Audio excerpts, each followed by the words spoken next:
Hello, hello. It's Keita Williams, founder and chief strategist of Success Bully. Success Bully is an elite accountability practice, so that makes me your personal professional butt kicker. Happiest of Mondays, y'all. Can you believe that September is happening? We're in the middle of it already. It seems like just a few days ago it was Labor Day weekend. Thank you, summer. So I'm already into fall. As you can see, I'm wearing one of my velour jogging suits. So get ready for a lot of athleisure in the next couple of weeks because that's the look I'm going for in the fall. And so thank you all for joining us. We're so excited to have you here. We're just so thankful for the opportunity to do this weekly and to spend a little time with you. And I want to invite you into our space. So just take a moment and take three deep cleansing breaths and just get centered. Let's get centered and let's really think about how we hope to get out of this few minutes together. I'm here for a good time, not for a long time, so I promise not to keep you too long. But I really wanted to focus in over the next couple weeks, focus in on time management. And in my practice, it's as successfully I don't like the term time management. I don't actually believe in it, right? I think that um, I like the concept of ruling your time because management feels like there's a lot of leeway and negotiation and just you could call in sick, you could call in late. There's just I feel like there's so much room for negotiation. Whereas when you rule your time, when you're the monarch of your time, you're in control of it, right? And you're setting a standard for how you're going to use this non-renewable resource, right? And so I think that in the next couple weeks we're going to spend a little time just talking through what does ruling your time look like, and especially for my part-time consultants and coaches who are building practices while working full-time, this is critical to growing your business. And even for my established entrepreneurs, I think that we have to have good time hygiene and be really good about how we make ourselves available, and even set boundaries for ourselves, because sometimes more does not mean more. You don't There's not a reason to work through the night. you know so the next couple weeks we're going to really dig into what I mean by ruling your time. And we're going to share some resources and content, and really make ourselves available to kind of chat through how you can leverage your non-renewable resource. And so before I get into that, I do want to take a moment to thank my team. It takes a whole village, so I want to thank my team for all of their help, for showing up week after week, for supporting me in building my big dream and making sure that we are connecting with folks, that we're following up. I want to thank everyone that expressed interest in the Exit Strategy Academy. We're going to have a powerful cohort. So there's if you're interested in learning more about what we do here at Successfully, go ahead and raise your hand. We're happy to help you there. And so I'm going to go big here and just kind of make some suggestions, assertions, some thoughts. But first, I want to just take a few moments to do a quick time inventory. Do a quick time inventory. So, when you look at your day to day, are you finding that you have a very long to do list and you very rarely make progress on that to do list? So, if that's you, go ahead and raise your hand in the comments. If day to day you have this long to do list, you don't make it through all the items, and you're always rolling a balance to the next day of items on your to do list, go ahead and raise your hand. If I'm driving up your driveway, go ahead and let me know. If you are constantly late or running behind schedule, if you find, whether it's in your personal life, your professional life, If your friends are always waiting for you, if people actually tell you a different time than when the event actually starts, to ensure that you'll be on time, raise your hand in the comments. If that sounds like you. If that sounds like you. Um, are you consistently like waiting? You're always at the deadline and barely getting things in right before that deadline? If that's you, raise your hand. Raise your hand. No judgies, no judgies, no judgies. Now, you may have some of these and or a one or two, maybe not all, or maybe you are on time professionally, but personally you're consistently tardy. Do you always feel like you're busy? That you're so busy. You're always feeling busy. Even on your days off, you feel really busy. That sounds like you. Go ahead. Give me the thumbs up, wave at me, give me something in the comments if that sounds like you. Okay? If that sounds like you. So, generally speaking, what I have observed in my practice is that, we cater to hyperachievers. We cater to high performers. We cater to type A's. We cater to super women. So part of being a type A, high performing, hyperachiever, first in your class, always on the dean's list and the honor roll, one of the part of the double-edged sword of being a high performer is that you think you can do it all. You think you can do it all. And so oftentimes you overcommit yourself because you think you can do it all. So if that sounds like you, go ahead and wave in the comments, hit the like button, something. And I know that that's something I've worked very intentionally on, is that I can say yes to a lot of stuff because I can do it. It's not a problem for me to pull it off, right? But that doesn't mean I should. So if for my hyperachievers, there's a tendency to say yes, to fill up your plate, to think that to overestimate how much you're going to get done by underestimating how long it's going to take, right?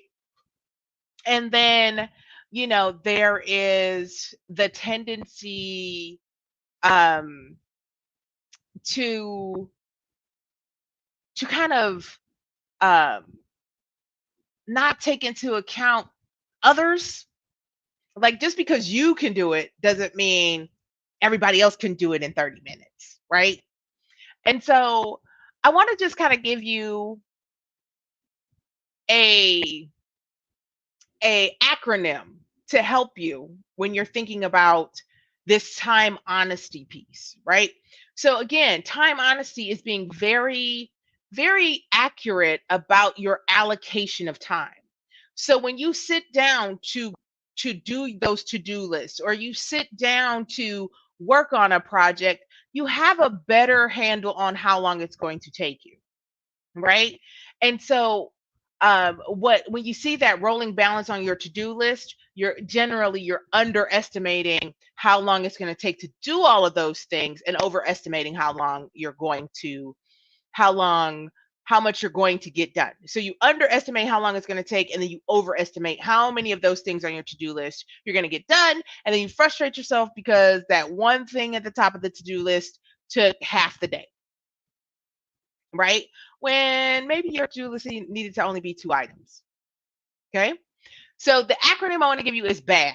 And this is so that you can practice time honesty daily. So again, so you can get an accurate read and an accurate estimate on how you're going to allocate your time. All right. And this is especially important for my entrepreneurs. And here's why. Most of the time when we're just getting started, we're not on a team, right? We are an army of one. And so a lot of time you're operating outside of your core competency. You're operating outside of your zone of genius, and you're the butcher, the baker, the candlestick maker. You're the CMO, the CFO, the CTO, you're the head of sales. You're all these different things.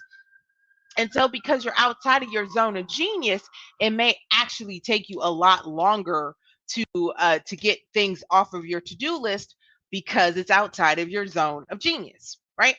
So the acronym is bad. And here's what I want you to think about when you are thinking through your to-do list, when you're thinking through how you're planning your week, when you're thinking through how you want to kind of divide up your time, especially if you're working full time and you're building a business on the side, okay? The first thing is to buffer. So the B in bad is to buffer. So again, as a hyperachiever, we often overestimate how much we're going to get done by underestimating the time it'll take to complete it, right? And so however long you think it's going to take you, I want you to give yourself a buffer. So if you think it's going to take you 30 minutes, give yourself an hour. So if it's a simple task, give yourself another 30 minutes, right? If it's a complicated task, give yourself another 60 to 90 minutes in addition to what you estimate. So if you think it's going to take you 2 hours and it's a little more complex or is highly technical, then give yourself, if you think it's going to take you 2 hours, give yourself 3 hours or possibly 3.5 hours to get it done, right? So you're not running behind, you're not feeling unaccomplished, you're not feeling like you're not doing enough, or that now you've wasted a bunch of time and now you got to be in this frenetic space on how you're going to use the rest of your day, right? So that buffer. And so even like looking at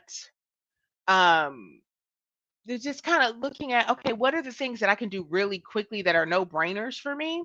Still give yourself a little time, because you know what? If you finish up in less than 30 minutes, there's always something to do. It's not like your day is ruined because you finish your tasks early. Your day can get off the rails. And I find, that one thing that sets me back, I'm late the rest of the day.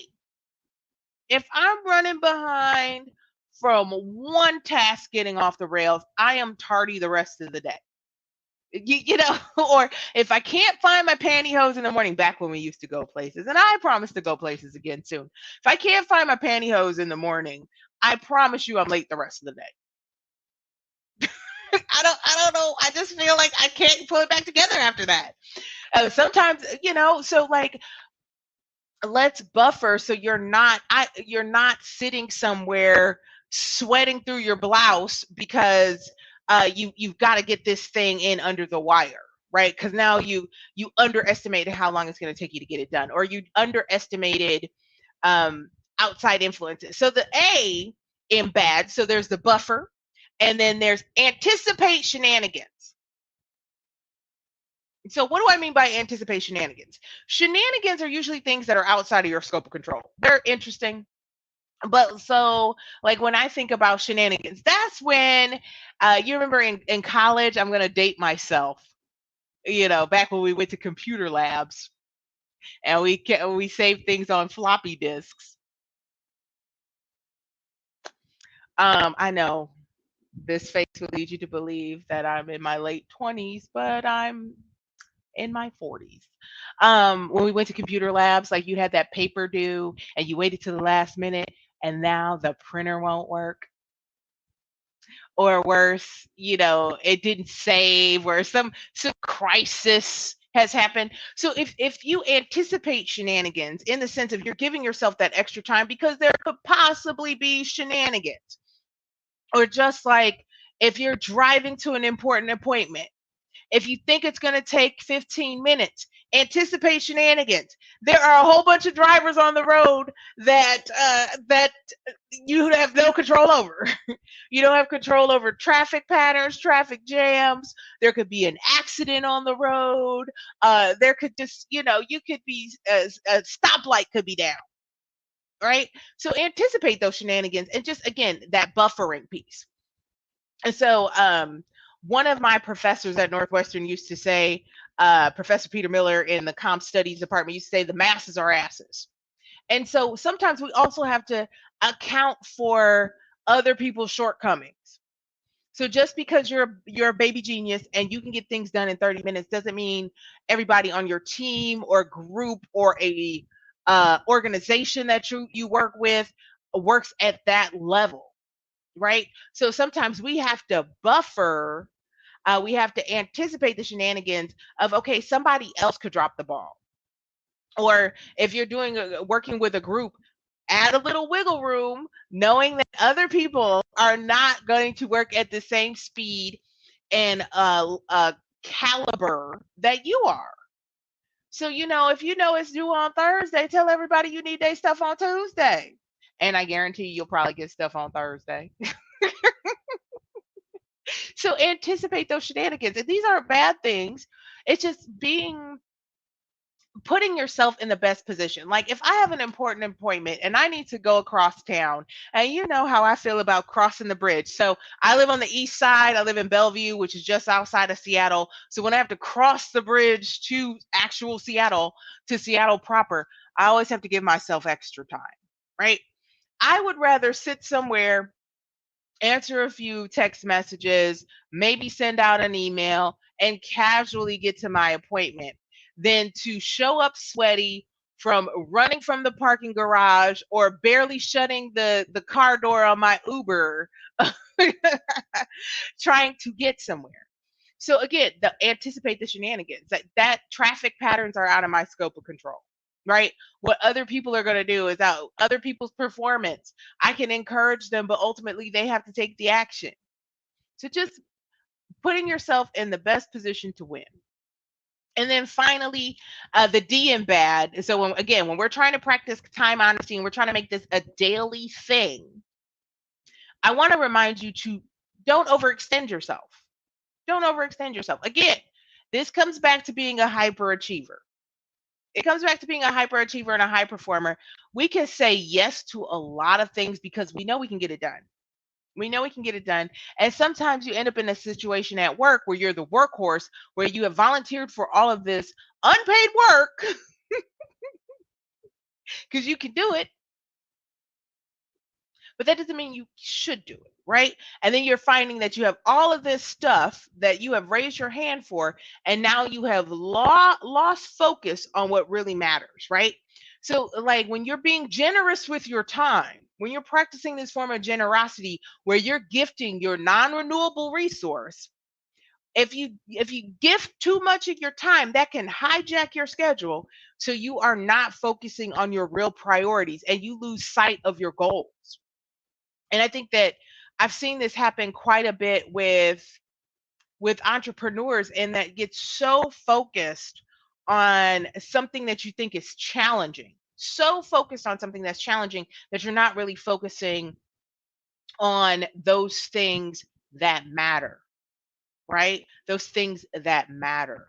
And so I just want to encourage you again, when we're talking about practicing time honesty, and time honesty is understanding and accurately allocating your time, your non-renewable resource. We all have the same 24 hours in a day. What you do with your time is what ultimately what you do with your time impacts your level of impact, right? Impacts your level of impact.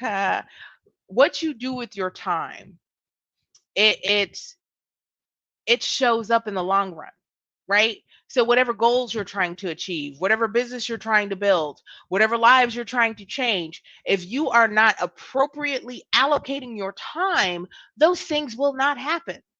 The business that you will not build if you don't touch it every day, if you aren't strategically using your time, that business is going to stay small,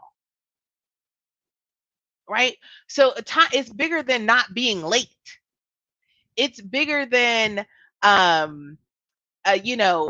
feeling behind. It's bigger than not feeling busy. This comes down to what we're able to contribute to the world, right? And so, again, I want to leave you with time honesty is understanding and accurately allocating your time. And for my entrepreneurs, because we wear so many hats, I want to encourage you to really look at the acronym BAD. I want you to buffer. I want you to buffer. however long you think it's going to take, add 30 minutes if it's simple, add 90 minutes if it's a complex task outside of your zone of genius. Anticipate shenanigans. So anticipate, you know, things that are outside of your scope of control. Give a little more, allow yourself a little more time. If you're working with a group, if you're working um, with a team, give a little more time. So, because you can control what you do, you cannot control how everyone else performs, right? And then finally, don't overextend yourself. Just because you can do something does not mean you should, right? We want to make sure that when we're being generous with our time, that we're not subtracting so much time away from our goals, our dreams, our big visions in the service of others, or showing up for others, that we lose sight of our priorities, we lose sight of our goals, we lose sight of those things we want to accomplish because we've been so generous with our time, right? There's nothing wrong with being generous with your time. You have to be measured about it. Okay?